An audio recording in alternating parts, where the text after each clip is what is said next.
안녕하십니까. 혹시 그 찬양 한 곡만 좀 성도님들, 형제님들 한 곡 혹시 선곡해 주시면 우리 찬양 한 곡 드리는 동안 혹시 화장실 다녀오실 분들 화장실 다녀오시고 그렇게 하시면 되겠습니다.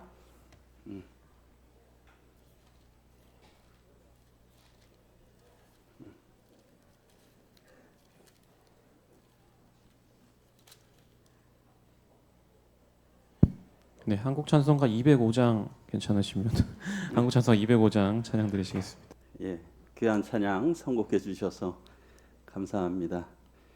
나 항상 듣던 말씀, 나 항상 듣던 말씀, 주에서 크신 사랑 또 듣길 원하십니까?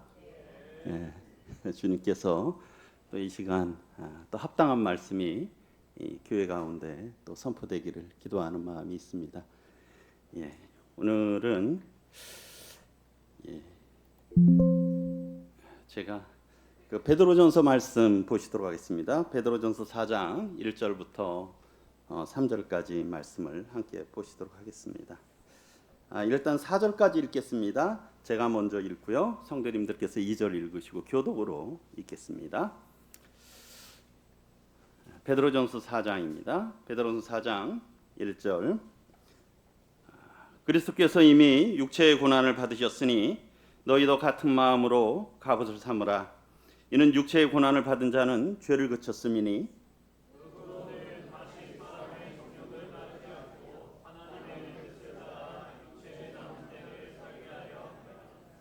너희가 음란과 정욕과 술 취함과 방탕과 향락과 무법한 우상 숭배를 하여 이방인의 뜻을 따라 행한 것은 지나간 때로 족하도다.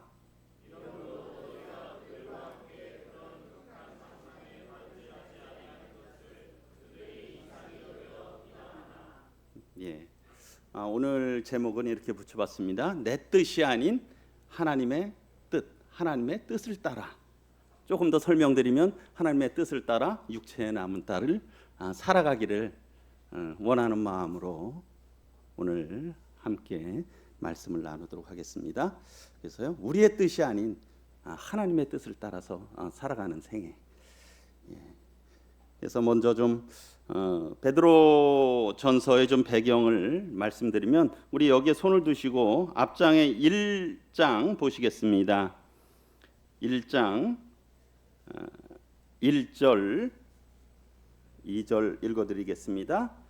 예수 그리스도의 사도 베드로는 본도 베드로전서 1장입니다. 본도 갈라디아 갑바도기아 아시아와 비두니아에 흩어진 나그네 곧 하나님 아버지의 미리 아심을 따라 성령의 거룩하게 하심으로 순종함과 예수 그리스도의 핏부림을 얻기 위하여 택하심을 받은 자들에게 편지하노니 은혜와 평강이 너희에게 더욱 많을지어다. 여기 보면 수신인들이 나옵니다. 그래서 갈라디아, 갑바도기아, 아시아와 비두니아에 흩어진 나그네. 여기가 이제 오늘날의 그 터키 지역입니다. 제가 작년 초에 거기 다녀오고선 뭐 이 지하 동굴, 대림구유 지하 동굴 뭐 좀 그런 거 보여드리고 또 아시아 일곱 교회 그런 부분들도 보여드렸는데요. 여기가 이제 터키 오늘날의 터키 지역입니다.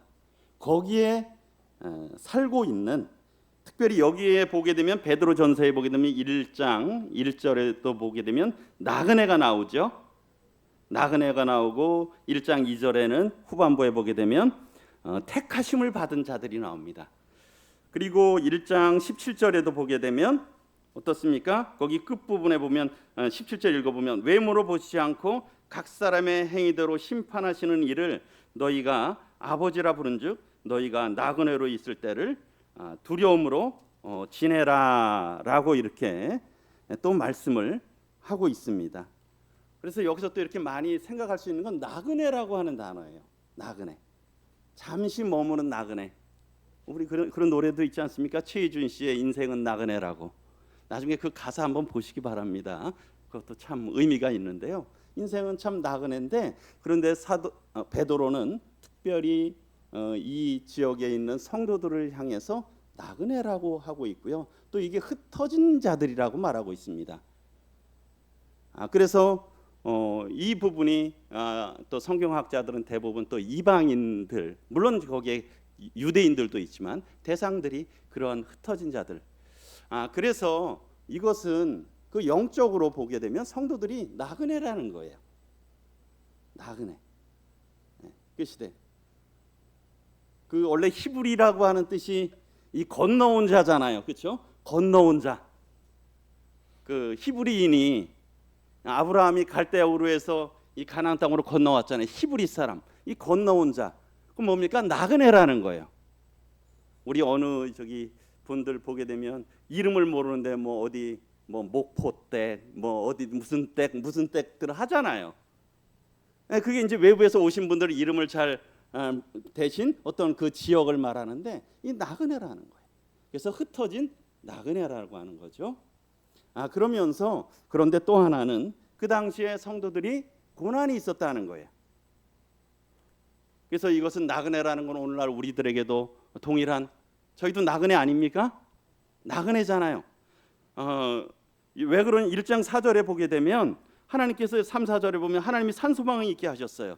썩지 않고 더럽지 않고 쇠하지 아니하는 유업을, 이 기업을 있게 하셨는데 그것이 어디에 있습니까? 하늘에 간직한 거야.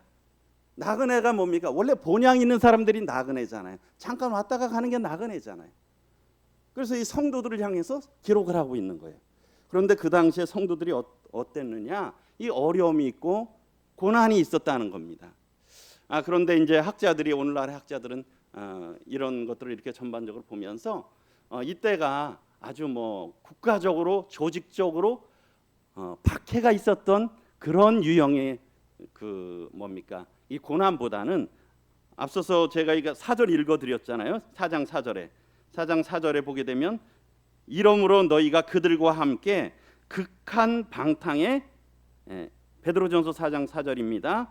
이러므로 너희가 그들과 함께 그런 극한 방탕에 다름질하지 아니하는 것을 그들이 이상히 여겨 비방한다. 그런데 극한 방탕이 뭐냐면 3절에 보게 되면 너희가 음란과 정욕과 술 취함과 방탕과 향락과 무법한 우상 숭배, 이런 모습들이에요. 그러니까 이게 그 당시에 보편적인 모습이었어요. 거기에 사는 게 아주 보편적인 모습이었어요. 그런데 이런 극한 방탕에 같이 하지 않는 걸 보면서 그들이 비방한다는 거예요. 조롱한다는 거야. 지난 주에 우리 청년 캠프 6캠 때 어느 한 그 60대로 나가서 하신 형제님께서 그런 말씀을 하셨어요. 그분께서 아주, 우리 여기 계십니까? 계시네요. 아주 술을 좋아하시고 분위기 메이커시고 그랬는데 예수님을 믿으신 거예요. 그러니까 어떻습니까? 술을 드실 수 있습니까? 못 드십니까? 더 이상 이제 술 들고 그렇게 분위기 메이커가 될 수가 없잖아요. 그러니까 사람들이 어떻게 했습니까? 직장 생활이나 조직 생활에서 갑자기 뭔가 이상하게 되니까 좀 한마디로 좀 정신이 이상하게 된 거 아닌가? 저 사람이 갑자기 왜 이래? 그러잖아요. 그 다음에 어떻습니까? 이 조직에서 또 그런 어울림들이 필요하다고 생각하고 그러는데 그렇게 하니까 어때요? 놀리잖아요. 조롱하잖아요. 그 형제님께서 저한테 했을 때 개인적일 때 그런 교제를 하셨는지 모르겠는데 눈물을 흘리셨다는 얘기를 하셨어요. 뭐 한 40, 우리 40대신 50대인 분들이, 남자들이 눈물을 흘리기가 쉽습니까? 아니면 쉽습니까? 쉽지 않잖아요. 가족들 앞에서나 많은 사람들 앞에서는 눈물을 흘릴 수 없지만 개인적으로 혼자 있을 때 그것이 참 아픔이잖아요. 그렇다고 해서 이거를 회사를 그만둘 수도 없고,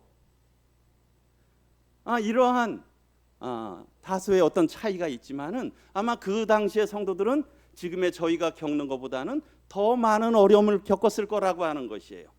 보편적으로 문화가 그렇다는 거예요. 그런데 그들이 예수님을 믿었어요. 이제 예수님의 사람이 됐어요.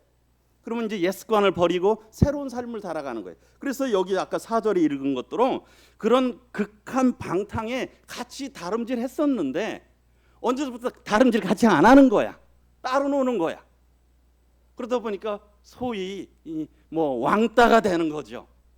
우리 학생들, 우리 요즘 청소년들 가장 힘든 게 뭡니까? 학교에서 이게 따돌림 당하는 거잖아요. 그래서 여기에서 완전히 이 공동체에서 나가게 거기서 생활할 수가 없는 거예요. 그런 박해들이 성도들에게 있었다는 거예요. 그런 시대를 살아가고 있는 성도들을 나그네로 살아가고 있는 그런 성도들을 이렇게 박해 가운데 있는 성도들을 생각하면서 이 서신을 썼다라고 하는 것입니다. 그래서 택하심을 받은 나그네들이 있는데 그 나그네들이 지금 사는 것이 그 믿음 때문에 고난이지만 그것을 그냥 수동적으로 그냥 인내하라고 하는 것이 아니라 그것을 믿음으로 또 오늘 그 영적인 무장으로 해서 전쟁에 나갈 군사처럼 그 나가라 싸우라고 하는 것입니다. 그런 부분들을 이렇게 또 생각할 수 있는 것이죠. 그래서 저희들이 오늘날에 이것은 교회 또 우리 성도님들한테 이것이 과연 어떤 의미가 있습니까?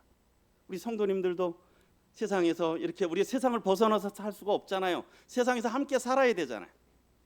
거기서 뭐 어찌 보면 다 정도의 차이는 있지만 세상에서 저희들은 타인들이에요.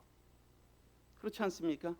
세상 사람들이 보기에는 저희들은 타인이에요. 함께 할 수 없는 사람들이야. 그 나름대로 많은 고통과 어려움이 있다는 거예요. 그런 하나님의 백성들에게 하나님의 백성으로 거룩한 성화의 삶을 주님을 닮아가는 삶을 살아가라라고 하는 것입니다. 그래서 특별히 이 부분에 제가 전체적인 배경을 말씀드렸고 특별히 이제 4장 1절에서 3절에 보게 되면 이 부분은 그 보시기 전에 우리 2장을 보시겠습니다. 2장 20절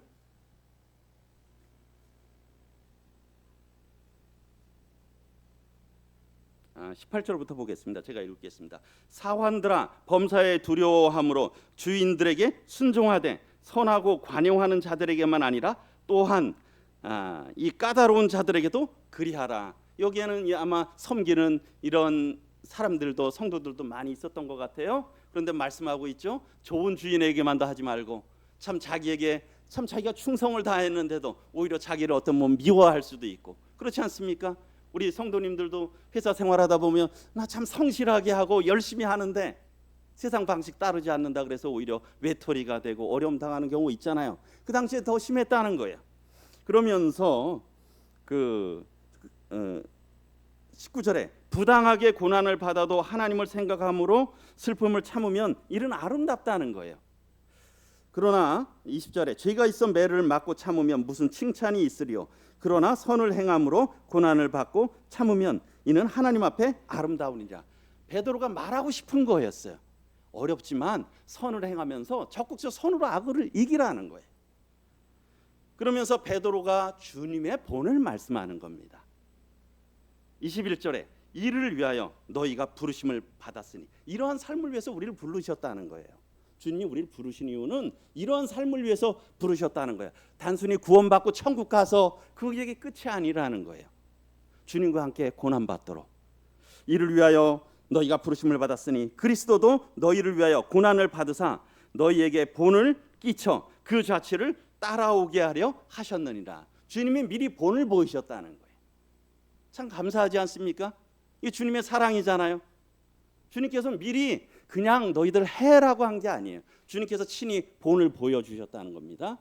그러면서 우리가 익히 잘 아시죠? 22절에 그는 죄를 범하지 아니하시고 그 입에 거짓도 없으시며 주님은 완전하셨잖아요. 23절에 욕을 당하시되 맞대어 욕하지 아니하시고 우리 누군가가 저를 보고 맞대어 저한테 욕을 해요. 지금 어떻습니까? 어때야 속이 풀립니까?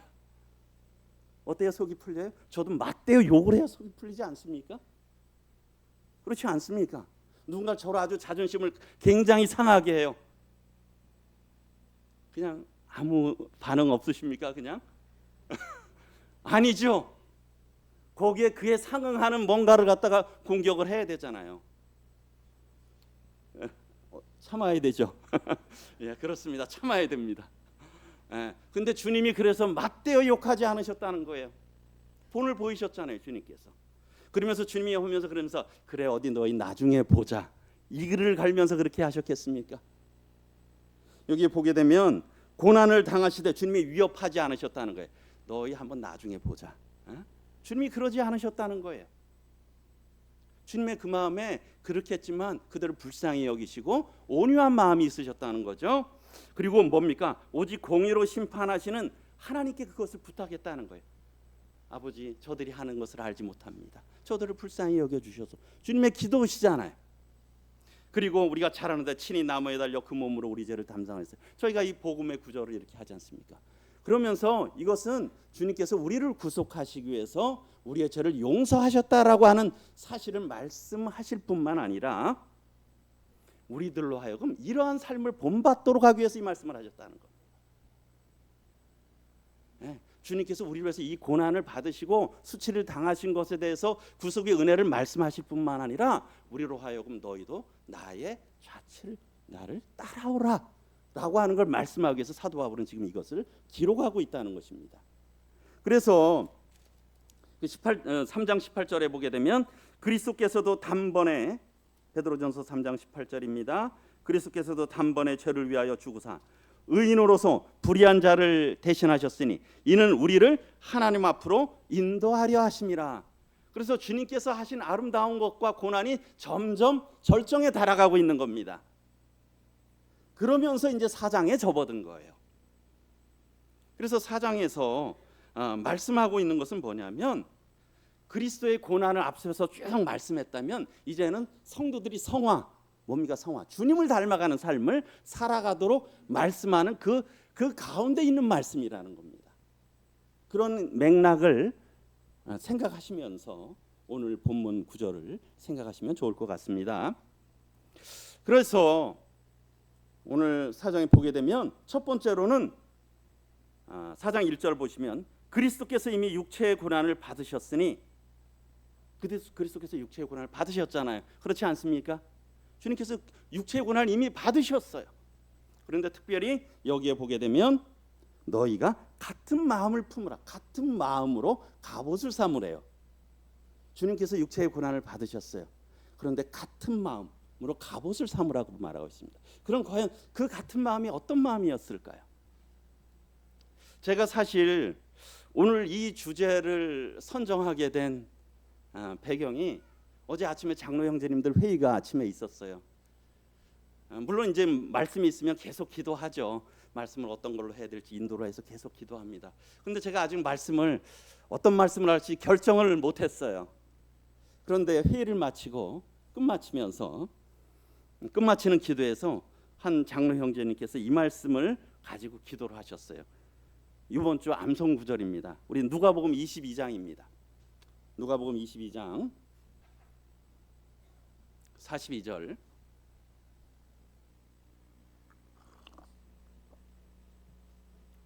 다 찾으셨습니까? 누가복음 22장 42절 같이 한번 읽어보겠습니다. 시작. 이르시되 아버지여, 만일 아버지의 뜻이거든 이 잔을 내게서 옮기시옵소서. 그러나 내 원대로 마시옵고 아버지의 원대로 되기를 원하나이다 하시니. 그 전에 우리 스텝 바이 스텝에 기도 단락에 있을 때 우리 방기만 형제님 강의 중에 이 부분을 하면서 이 부분을 포기의 기도라고, 혹시 생각나십니까? 포기의 기도. 참 기도가 포기의 기도도 있다. 참 저에게 굉장히 인상적이었는데요. 주님은 이것은 포기의 기도죠. 주님이 원하시는 것은 무엇입니까? 아버지여, 만일 아버지의 뜻이거든 이 잔을 내게서 옮기시옵소서. 주님이 원하시는 것은 거기에 43절에 보게 되면 천사가 하늘로부터 예수께 나타나 힘을 더하더라. 예수께서 힘쓰고 애써 더욱 간절히 기도하시니 땀이 땅에 떨어지는 핏방울과 같이 되더라. 주님의 이 기도가 참 주님의 마음이 얼마나, 그것을 저희가 다 측량할 수가 없죠. 제가 오늘 아침에 이렇게 옷을 갈아입다가 발을 끝을 침대 모서리에 좀 부딪혔어요. 참 그건 너무 아프더라. 그 생각하면서 야, 주님이 참 얼마나 아프셨을까. 발끝 잠깐 부딪혀서 금방 사라지는 고통인데도 참 그것이 너무 아픈 겁니다. 그리고 주님이 받으신 수치, 그런 것들을 생각할 때 주님의 입장에서는 참 사람이신, 그러나 하나님이신 주님의 마음에서는 참 이 길에 다른 구원의 길이 있다면 그것을 피하기를 원하셨을 것입니다. 그런데 주님은 그랬죠. 그러나 나의 원대로 마옵시고 아버지의 원대로 되기를 원하나이다. 기도하실 때 그 기도를 하시면서 제가 오늘 그 베드로전서 말씀과 이 말씀을 나눠야 되겠다고 제가 말씀에 마음에 생각을 했는데요. 예. 그래서 이 주님의 마음이라고 하는 것은 무엇입니까? 주님은 자신을 위한 마음이 아니었다는 거예요. 그 고통을 이미 다 아셨어요. 그 십자가의 길을 다 하셨어요. 아까 기도에 주님의 사랑을 알기를 원하신다고 하셨지 않습니까? 주님께서 왜 주님의 원대로 말고 아버지의 원대로 떼기를 원하셨겠어요? 그건 저에 대한 사랑이셨어요. 저를 사랑하셨기 때문에 주님의 입장에서는 그 길을 가기가 참 고난의 길이셨어요. 그러나 저희들을 사랑하셨기 때문에 자신을 내주셨다는 거예요. 그게 주님이 품으신 마음이라는 거예요. 그래서 주님의 마음을 품으라는 거예요. 주님과 같이. 그러면서 어때요? 주님에게는 이거는 또한 전쟁 아닙니까? 전쟁이에요. 뭐 전쟁이 우리가 총칼 싸우는 그런 이 세상의 전쟁뿐만이 아니면 어떠잖아요. 우리의 마음은 늘 속이 전쟁하고 있지 않습니까? 전쟁하고 있지 않으세요? 그 전쟁 뭡니까? 나를 위해서 살 것인가? 주님의 뜻을 위해서 살 것인가? 그렇지 않습니까? 이 죄와의 전쟁이에요. 자기를 위해서 사는 게 죄라는 거예요. 죄와의 전쟁이에요. 주님은 지금 전쟁 앞에 있으시잖아요. 큰 전쟁을 앞두고 있는 거예요. 그래서 왜 여기에 다시 베드로전서에 가보시면 그리스도께서 이미 육체의 고난을 받으셨으니 너희도 같은 마음, 그 마음, 주님께서 십자가를 바라보신 그 마음, 전쟁을 앞둔 마음, 그리고 거기서 아버지의 뜻을 구한 그 마음으로 무엇을 하라고요? 갑옷을 삼으라는 겁니다. 갑옷은 언제 필요합니까? 우리 평상시에 갑옷 입고 다니십니까?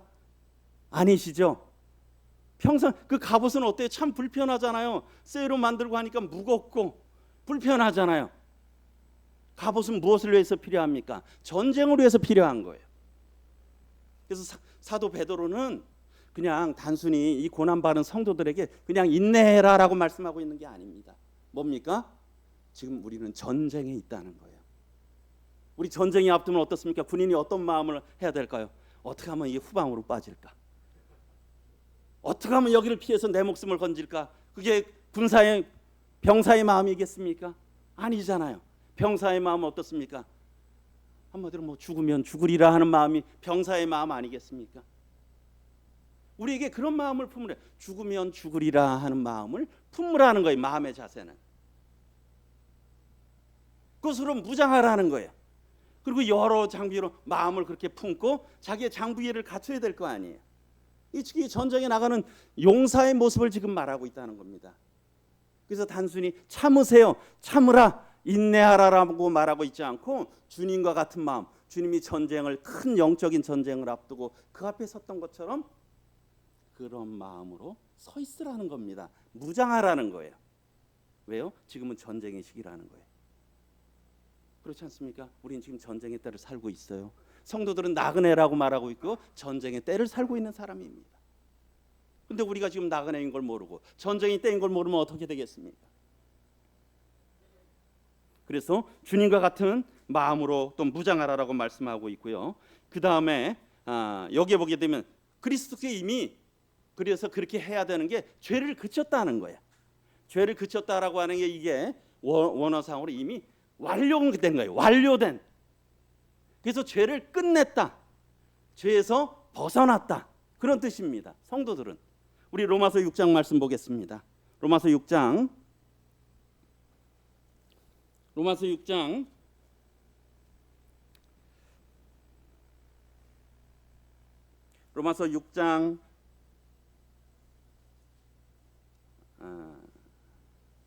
6장 1절에 보게 되면 그런즉 우리가 무슨 말을 하리요? 은혜를 더하게 하려고 죄에 거하겠느냐? 은혜를 더하게 하려고 죄에 거하겠느냐? 죄에 거하겠느냐 하는 것은 죄 가운데 계속 머물러 있다는 뜻입니다. 물론 순간적으로 우리가 어떤 실수해서 죄를 지을 수 있는데 여기는 그냥 죄 가운데 그냥 늘 머물러 있는 거예요. 머물러 있는 거야. 그냥 뭐 그러니까 그렇지 뭐. 내 육신이 약하니까 뭐 그렇지 뭐. 물론 우리의 육신이 약한 것은 맞습니다. 그러나 육신이 그렇기 때문에 뭐 그렇지 뭐 하는 건 하나님 앞에서 바른 자세가 아니라는 거예요. 그게 머물러 있는 거예요. 그런데 이것이 왜 그러냐? 20절에 보게 되면 5장 20절에 보게 되면 율법이 들어온 것은 범죄를 더하게 하려 함이라. 그러나 죄가 더한 것에 은혜가 더욱 넘쳤나니. 그렇죠? 죄가 더한 것에 은혜가 더욱 넘쳤잖아요. 우리 달란트 비유하잖아요. 많이 탕감받은 자가 더 사랑한다고. 그럼 우리 성도님들 더 은혜 받으려고 더 많이 죄를 지어야 되겠습니까? 이게 그 당시에 그 질문이에요. 너희가 은혜를 더하게 하려고 계속 죄 가운데 머물겠느냐 하는 뜻입니다. 우리가 은혜 받으려고 계속 죄를 지어야 되겠습니까? 답은 뭡니까? 2절에 그럴 수 없느니라라고 말씀하고 있어요. 그럴 수 없다는 거예요. 왜요? 2절에 죄에 대하여 죽은 우리가 어찌 더 그 가운데 살겠느냐는 거예요. 우리는 뭐 이게 피상적인 게 아니라는 거예요. 실제적으로 우리는 죄에 대해서 죽었다는 겁니다. 오늘 또 우리가 기억하는 건 내가 과연 누구냐를 아는 게 참 중요합니다. 내가 과연 나는 누구냐? 나는 보니까 어떻습니까? 우리는 나그네잖아요. 그렇지 않습니까? 나그네 아니십니까? 저는 나그네예요. 나그네입니다. 선택받은 나그네죠. 부름받은 나그네예요. 그리고요, 우리는 죄에 대해서 죽은 사람들입니다. 죄에 대해서 죽은 사람이에요. 우리의 정체성을 잘 알아야, 나이가 누군지를 알아야 되는 거죠. 그러면서 계속 그 다음에 우리 침례 설명할 때 계속 말씀드리잖아. 그 침례의 의미가 내가 그리스도와 함께 죽고 장사 지내고 새 생명으로 부활을 됐다. 그 메시지잖아요. 갈라디아서 2장 20절 내가 그리스도와 함께 십자가에 못 박혔나니 쭉 이어지는 말씀이잖아요. 우리는 죽었다는 겁니다. 우린 죄에 대해서 죽은 거예요. 그래서 그 6절 같이 한번 읽어보겠습니다. 시작. 우리가 알거니와 우리의 옛사람이 예수와 함께 십자가에 못 박힌 것은 죄의 몸이 죽어 다시는 우리가 죄에게 종로로 타지 아니하려 함이니. 여기도 뭡니까? 우리의 옛사람은 어땠습니까? 죽었다는 거예요. 우리가 이걸 잘 알아야. 우리 옛사람은 죽었다는 거예요. 그 어거스틴인가요? 그런 어거스틴이 그랬다 그러잖아요. 4세기 사람인가요? 그가 젊은 날에는 참이 뭐 창녀촌에도 많이 다니고 그런 아주 방탕한 생활을 했는데 그가 예수님 믿고 거듭났어요.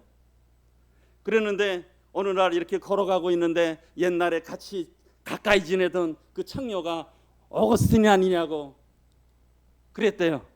그랬더니 제가 어거스틴이 누구지 정확히 기억이 안 나요. 그랬더니 어거스틴이 옛날에 당신이 알던 어거스틴은 죽었습니다. 옛날에 알던 그 사람은 죽었습니다. 저는 이제 옛날 사람이 아니에요. 우리는 이제 옛날 사람이 아니지 않습니까? 옛날에 알던 제가 아니에요. 옛날에 살던 제가 아닌 거예요. 우리는 누구든지 그리스도 안에 있으면 새로운 피조물이라 이전 것은 지나갔으니 어떻게 됐습니까? 보라 새 것이 되었도다. 우리는 새 것이 된 사람들이에요. 죄에 대해서는 죽은 사람이라는 거예요. 그래서 6장 11절에 보게 되면 11절 같이 한번 읽어보겠습니다. 시작. 이와 같이 너희도 너희 자신을 죄에 대하여는 죽은 자요 그리스도 예수 안에서 하나님께 대하여는 살아있는 자로 여길지어다. 내가 그렇게 됐구나. 매일 그렇게 여기면서 살아가는 겁니다. 나는 죽은 사람이지. 그래서 사도 바울은 어떻습니까? 나는 날마다 죽는다 그랬잖아요. 우리의 속사람은 자꾸 살아나는 게 있어요. 우리가 세상을 떠날 때까지. 그랬을 때 너는 죽었다. 주님 저 안에 온전히 살게 해주세요. 죄에 대해서 저는 죽은 사람입니다. 그렇게 그것이 주님과 같은 마음으로 무장하라는 겁니다. 우리가 무장을 해야 돼. 우리는 뭐와의 싸움은요? 죄와의 싸움, 우리의 옛사람과의 싸움, 세상과의 싸움이에요. 그래서 우리는 무장해야 됩니다. 주님의 마음으로, 주님과 같은 마음을 품고. 그리고요 2절 다시 베드로전서로 가보시면 베드로전서 4장 2절 그 후로는 그 후가 어떻겠습니까? 물론은 주님의 십자가에서 달리신 후가 될 수 있고 우리 개인적으로는 우리가 어때요? 우리가 예수님 믿고 거듭난 후에 그 후로는 어때요? 다시 사람의 정욕을 따르지 않고. 사람의 정욕이라고 하는 것은 어떤 뭐 쾌락 성적인 그런 것들도 말하지만 지금 베드로전서 4장 2절 말씀 보고 있습니다. 사람의 정욕이라고 하는 건 나를 위해서 살고 싶은 마음이에요. 나를 위해서 살고 싶은 마음. 사실 둘 중에 하나예요. 우리의 늘 갈등이 뭡니까? 이것을 하려니까 내가 수고를 해야 돼. 이것을 하려니까 내 돈이 들어. 그런 갈등들 아닙니까? 내가 수고하고 해야 되는데, 아니면 내 물질이 드는데. 근데 주님은 어때요? 우리 마음을 자꾸 부담을 주시잖아요. 아까 로마서에서 그 뒷부분을 다 못 읽고 나오네. 로마서 6장에 하반부에 보면 어때요? 너희가 전에는 죄의 종이더니 이제는 어때서요? 죄에서 해방되어 의의 종이 되었다는 거예요. 그때는 의에 대해서 자유로웠어요. 그래서 이제 그러나 우리가 의의 종이 된 거야. 종은 뭐예요? 주인이 시키는 대로 하잖아요. 예전에 죄 짓기가 그냥 뭐 그게 자연스러웠어요. 의를 행할 수 없었어. 그렇죠? 그런데 요즘에는 어떻습니까? 구원받은 성도들의 특징은 뭐예요? 죄를 지으면 불편해. 죄를 지은데 편하다. 그 부분은 어떻습니까? 다시 자신의 신앙을 검증해 봐야 돼. 죄를 짓는데 나는 너무 자연스러워. 마음에 부담이 전혀 없어. 그러면 그거는 문제가 있는 겁니다. 죄를 지으면 어떻습니까? 의인의 대함의 특징은 뭐냐면 의를 행해야 편해. 그게 아주 그냥 물 흐르듯이 가는 거예요. 의를 행할 때 성도들은. 죄를 지으면 이게 자꾸 뭔가가 걸려요. 그렇지 않습니까? 우리 성령님께서 탄식하시잖아요. 그래서 그것이 우리가 의로운 사람들이 된 거예요. 그렇기 때문에 그래서 결국 죄라고 하는 것은 우리 갈라디아서 말씀 보겠습니다. 갈라디아서 5장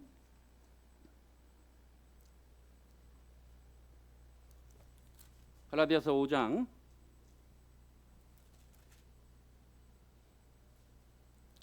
우리 5장 16절 같이 한번 읽어보겠습니다. 5장 16절 시작. 내가 이르노니 너희는 성령을 따라 행하라. 그리하면 육체의 욕심을 이루지 아니하리라.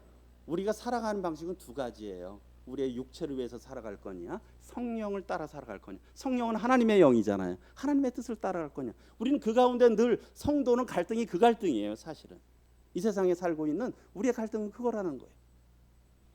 그러면서 17절에 어떻습니까? 육체의 소욕은 성령을 어때요? 거스르잖아요. 그리고 성령의 소욕은 육체의 소욕을 거스르는 거예요. 우리가 예전에는 이런 고민이 없었어요. 그런데 거듭나서 이런 것들이 우리 가운데 새로운 성품이 들어오면서 그게 이제 로마서 7장에 나오는 그런 부분들이잖아요. 24절 같이 한번 읽어보겠습니다. 시작. 예수의 사람들은 육체와 함께 그 정욕과 탐심을 십자가에 못 박았느니라.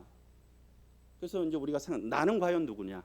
나의 정체성은 뭐냐? 나는 나그네고 거류민이고 선택받은 자고 죄에 대해서는 죽은 거고 정과 욕심을 십자가에 못 박은 예수로 사는 사람이 우리라는 거예요. 그래서 우리는 언제 가장 자연스럽고 행복할까요?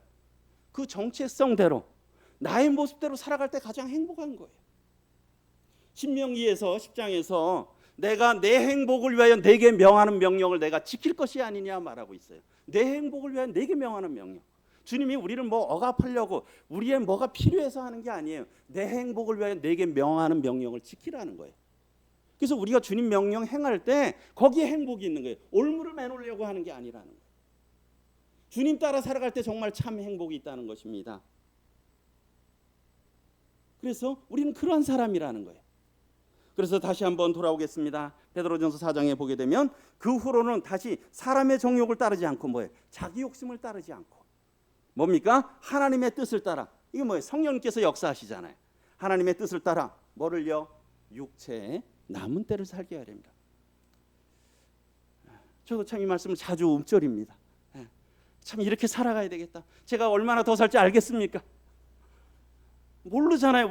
제가 뭐 조금 여기서 중에는 제가 전반적으로 평균보다 나이가 평균 될지 어떨지 잘 모르겠습니다.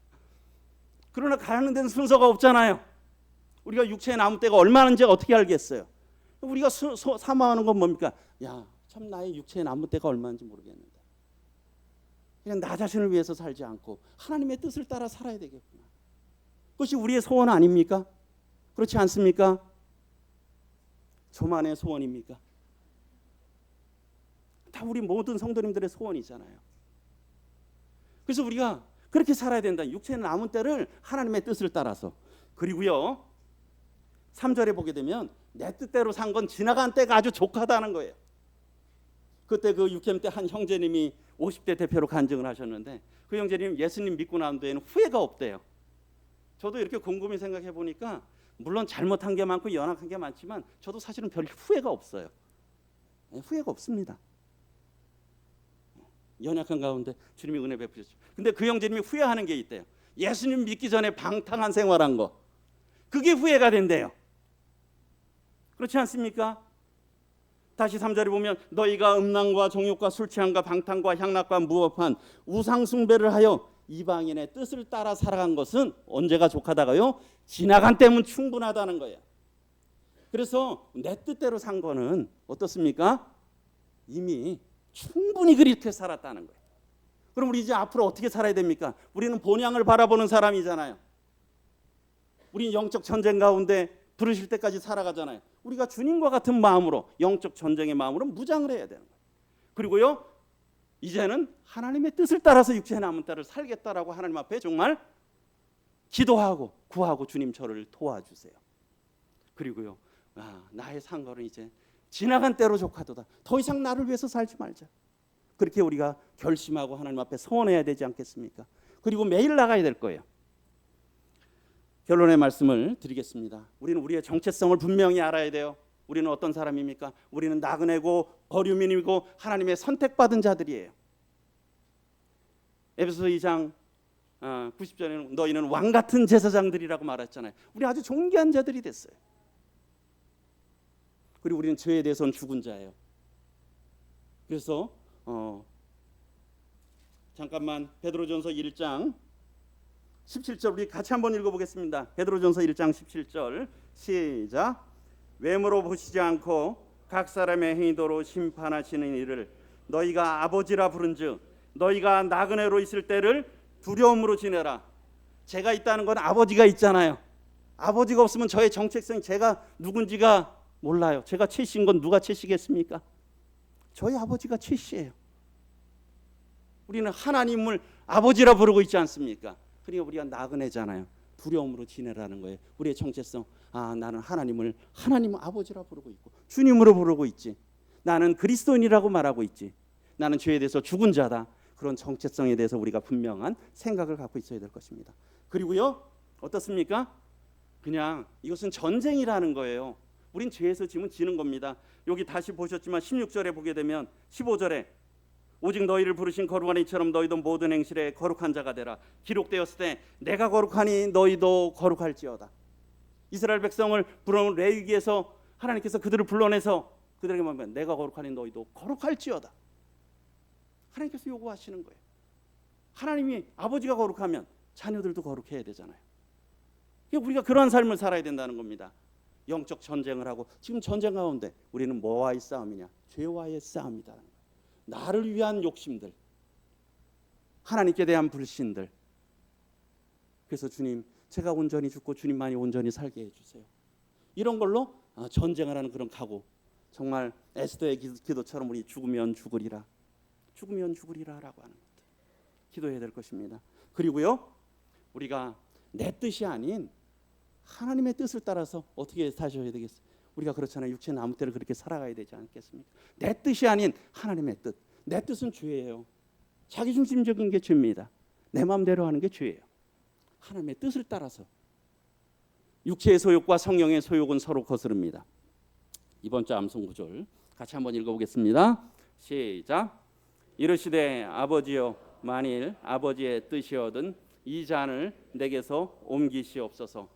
그러나 내 원대로 마시옵고 아버지의 원대로 되기를 원하나이다 하시니.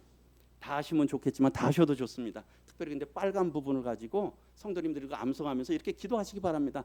무슨 많이 기도하시죠? 기도 끝에 이렇게 기도하세요. 맨 마지막에 제 원대로 마시고 아버지의 원대로 되기를 원하나이다. 그럼 우리의 삶이 생각이 바뀌지 않겠습니까? 매일에 기도하면서 제 원대로 마시옵고 아버지의 원대로 되기를 원하나이다. 그리고 기회가 되시는 분들 성도님들께서는 그 베드로전서 4장 2절 그것도 암송하시면 좋습니다. 내 육체의 남은 때를 이제는 나 자신을 위해서 살지 않고 하나님의 뜻을 따라 살기를 주님 정말 소원합니다 하면서 기도하시기 바랍니다. 말씀으로 우리가 말씀을 가지고 기도하라고 말씀하고 있잖아요. 예, 말씀의 능력이 있습니다. 예, 그래서 다른 부분이지만 제가 여기서 질문 하나 드리겠습니다. 예, 잘 맞히는 분은 제가 나중에 시원한 커피를 한 잔 드리도록 하겠습니다. 여기에 보게 되면 진리의 허리띠, 의의 호신경, 복음의 신, 믿음의 방패, 구원의 투구, 검, 하나님의 말씀. 여기 보면 전신갑주라고 하는 게 뭡니까? 갑옷을 입는데 전신을 다 입는 게 전신갑주예요. 전신을 다 입는 게 전신갑주입니다. 그런데 제가 특별히 여기 두 개, 검하고 하나님의 말씀만 색깔을 더 칠해놨죠. 이 차이가 뭘까요? 빨리 손 들고 말씀하시는 분에게 제가 선물을 드리겠습니다. 예. 예, 맞습니다. 우리 박수. 예. 나머지는 다 방어용이에요. 하나님의 말씀만 공격용이야. 우리가 전쟁에 나가는데 다 그냥 보호할 것만 하고 가. 그런데 총을 안 갖고 가고 안 가지고 가고 칼을 안 가지고 가. 싸우겠습니까? 뭐 승리할까요? 뭐 승리 못할까요? 승리 못해요. 목숨은 어떻게 간간히 부지할지 모르는데 적을 못 무찔러요. 우리는 어떻습니까? 적을 무찔러야 되잖아요. 하나님의 말씀이 검이에요. 유일한 무기예요. 네, 무기입니다. 그런데 그게 칼을 집에다 두고 왔네. 아니면 칼집에서 잘 이게 빠지질 않아. 그럼 되겠습니까? 안 되겠습니까? 안 되죠. 그거는 정말 그건 아니에요. 주님께서 말씀으로 이기셨는데 말씀을 주님이 뜨문 하시는 거야. 그리고 또 그것도 틀리게 하셔. 그럴 리는 없지만 그럼 되겠습니까? 안 되겠습니까? 되실 것 같습니까? 안 되잖아요. 그러니까 우리가 말씀을 참 암송하고 하는 거 정말 중요합니다. 영적 무장을 하는데요. 그래서 같이 해보겠습니다. 1주차 뭐죠? 사도행전 20장 3 이거 다 할 겁니다. 끝까지 시작. 지금 내가 여러분을 주와 및 그 은혜의 말씀에 부탁하노니 그 말씀이 여러분을 능히 든든히 세우시리라. 예, 제가 그 카톡에 혹시 하시는 분 보고 하셔도 됩니다. 아침에 보내드렸어요. 다음에는 보시지 마시고 하시기 바랍니다. 그 다음에 2주차 에스라서 7장 10절 시작. 에스라가 여호와의 율법을 연구하여 준행하며 율례와 규례를 이스라엘에게 가르치기로 결심하였었더라. 그 다음에요 마태복음 4장 4절 시작. 예수께서 대답하여 이르시되 기록되었으되 사람이 떡으로만 살 것이 아니요 하나님의 입으로부터 나오는 모든 말씀으로 살 것이니라 하시니.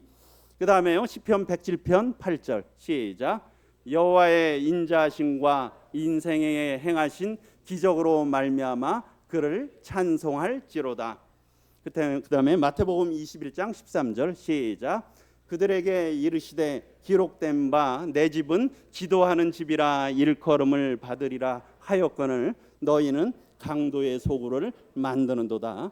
그 다음에 다니엘서 6장 23절 시작. 이는 그가 자기의 하나님을 믿음이었더라. 그 다음에 마태복음 26장 10절 맞죠? 시작. 그가 내게 좋은 일을 하였느니라. 그 다음에요 고린도후서 4장 18절 시작. 우리가 주목하는 것은 보이는 것이 아니요 보이는 것이니 보이는 것은 잠깐이요 보이지 않는 것은 영원함이라. 그 다음에 로마서 10장 15절 시작. 된 바 아름답도다 좋은 소식을 전하는 자들의 발이여과 같으니라. 그 다음에 고린도전서 15장 58절 시작. 그러므로 내 사랑하는 형제들아 견실하며 흔들리지 말고 항상 주의 일에 더욱 힘쓰는 자들이 되라. 이는 너희 수고가 주 안에서 헛되지 않은 줄 알미라. 그 다음에요 마태복음 11장 29절 시작. 나는 마음이 온유하고 겸손하니 나의 멍에를 메고 내게 배우라. 그리하면 너희 마음이 쉼을 얻으리니. 라기까지 그 전 부분까지고요. 그 다음에 디모데전서 2장 4절 시작.